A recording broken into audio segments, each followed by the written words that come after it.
आपका मेरे चैनल में स्वागत है।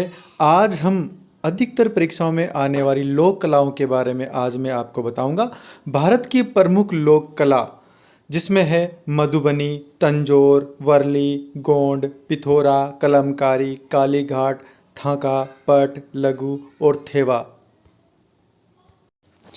लोक चित्रकला की परिभाषा किसी भी क्षेत्र या स्थान की जातियों और जनजातियों में पीढ़ी दर पीढ़ी चली आ रही पारंपरिक कलाओं को लोक कला कहते हैं।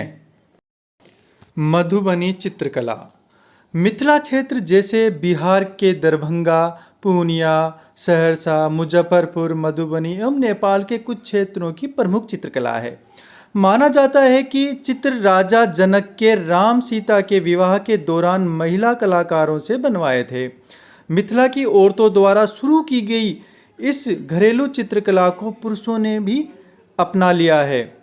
अपनी असली रूप में तो यह पेंटिंग गांव की मिट्टी से लिपटी हुई झोपड़ियों में देखने को मिलती है, लेकिन इसे अब कपड़े, दीवार, पेपर और कैनवास पर भी बनाया जाने लगा है।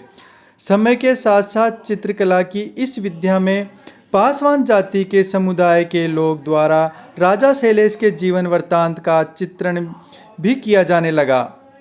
मधुबनी भित्ति चित्र में मिट्टी, गाय के गोबर के मिश्रण में बबूल की गोंद मिलाकर दीवार पर लिपाई की जाती है। इससे घर की 3 खास जगह पर बनाने की परंपरा है, जैसे कि पूजा स्थल, कोहबर कक्ष जिसे विवाहिता के कक्ष बोलते हैं, और शादी या किसी खास उत्सव पर घर की बाहरी दीवार पर।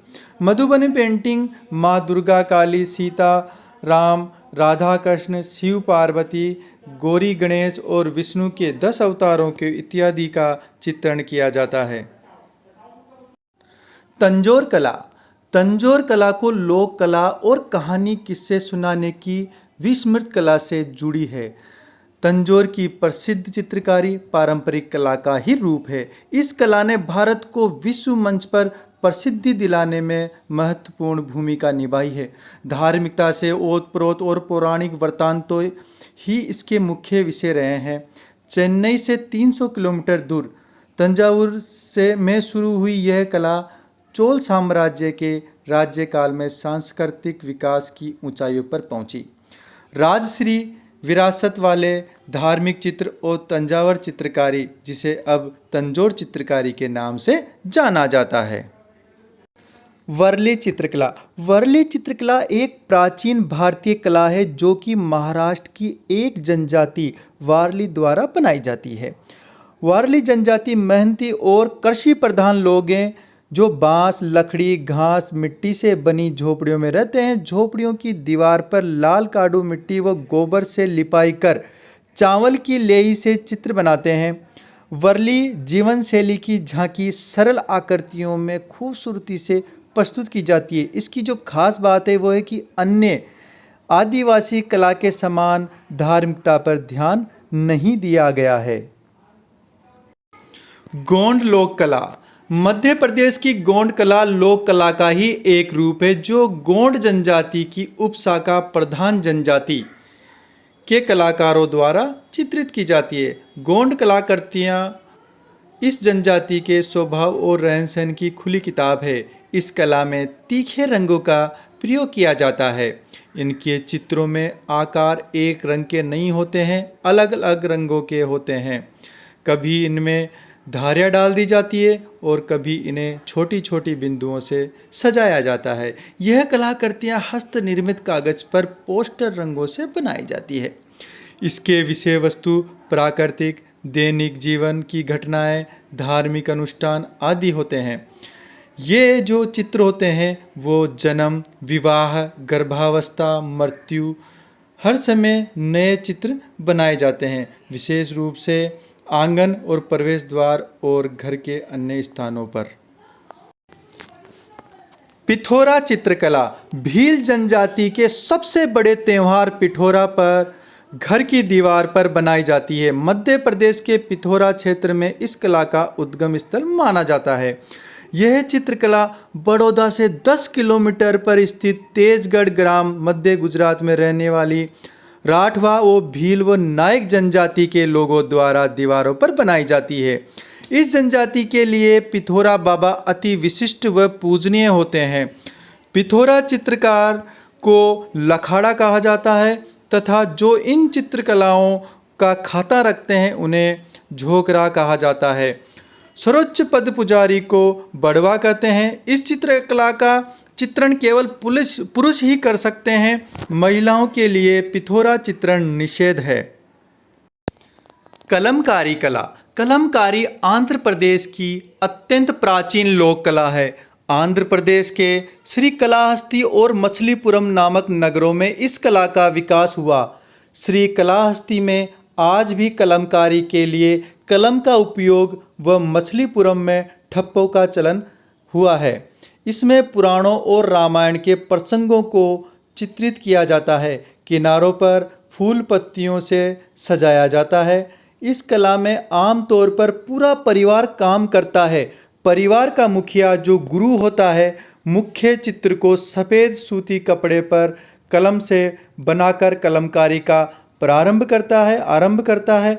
इसके बाद परिवार के अन्य सदस्य इसमें रंग भरते हैं। सभी रंग प्राकृतिक होते हैं। काली घाट चित्रकला। काली घाट चित्रकला का उद्गम लगभग 19वीं सदी के कोलकाता के काली घाट मंदिर में हुआ। यह चित्र कपड़ों एवं ताड़ के पत्तों पर बनाए जाते हैं। पश्चिमी बंगाल की पटवा चित्रकला भी इसी श्रृंखला की एक कड़ी है।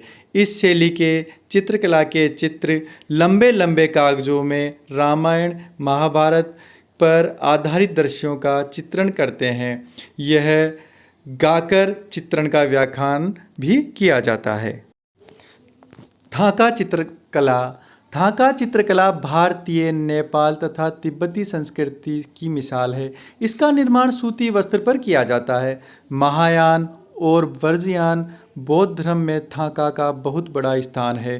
थाका में बौद्ध धर्म की ऐतिहासिक भावनाओं को इस प्रकार से दिखाया गया है कि जैसे कि सिक्किम के लोग मानते हैं। थाका चित्रकला पौराणिक समय में बौद्ध शिक्षा में काम में ली जाती थी। पट्ट चित्रकला। पट्टचित्र उड़ीसा की पारंपरिक चित्रकला है। इन चित्रों में हिंदू देवी देवताओं को दर्शाया गया है। पट्ट का अर्थ कपड़ा होता है। पट्ट चित्रकला पश्चिमी बंगाल की पारंपरिक व पौराणिक विरासत है। बंगाल पट्टचित्र को दुर्गा पट्टचित्र, आदिवासी पट्टचित्र, मेदिनीपुर पट्टचित्र, कालीघाट पट्टचित्र और आदि जैसे कुछ अलग अलग पहलुओं में बांटा गया है। लघु चित्रकला। लघु चित्रकला 19वीं और 12वीं सदी में बनाई गई, मूल रूप से ताड़ के पत्तों पर किए गए थे। बाद में कागज पर काम किया गया। लघु चित्रकारी भारतीय शास्त्रीय परंपरा के अनुसार बनाई गई चित्रकारी शिल्प है। थेवा कला। थेवा 17वीं शताब्दी में मुगल काल में राजस्थान के राजघरानों के संरक्षण में पली एक बेजोड़ हस्तकला है। इसके गिने चुने शिल्पी परिवार राजस्थान के केवल प्रतापगढ़ जिले में ही रहते हैं। थेवा नाम की उत्पत्ति इस कला के निर्माण की दो मुख्य प्रक्रियाओं धारणा और वाड़ा से मिलकर हुई है। इस कला में पहले कांच पर सोने की बहुत पतली वर्क या सीट लगाकर उस पर बारीक जाली बनाई जाती है जिसे धारणा कहा जाता है। दूसरे चरण में कांच को कसने के लिए चांदी के बारीक तार में से फ्रेम बनाया जाता है जिसे वाड़ा कहा जाता है। तत्पश्चात इसे तेज आग में तपाया जाता है। फलस्वरूप शीशे पर सोने की आकृति एवं खूबसूरत डिजाइन उभर कर एक नायाब और लाजवाब आभूषण बन जाती है।